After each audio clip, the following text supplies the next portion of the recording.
Okay, you can go ahead and open up your Missouri W-4 Employee Withholding Allowance Certificate.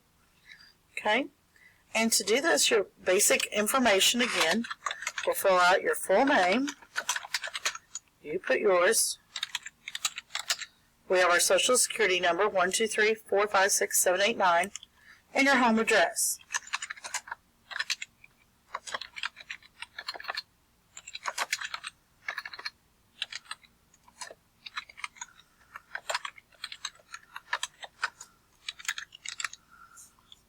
Got a little crazy there. Put it all in one box. Alright, for the Missouri one, your filing status, again, you are going to file single.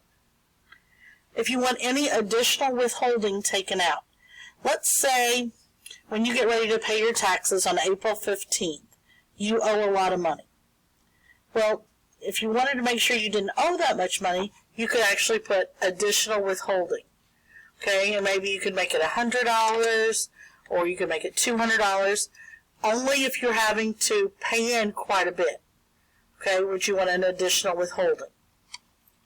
Reduced withholding, if you expect to receive a full refund, okay, you may direct your employer to only withhold the amount indicated on line 3.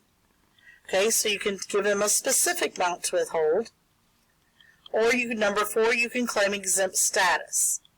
Okay, and this is exempt status. You have a full right to a refund. You don't expect to make a whole lot of money this year, so you can claim exempt status if you would like. Okay, right now you probably just need to file single. Or at your age, the other item I would do would be exempt status. Okay, and you can just come over here if you wanted to and type in exempt, but that just depends on how much you're going to be making. Okay, otherwise you will leave it at that, or you could type exempt status there. The next thing you would do is come down and sign your name and date it.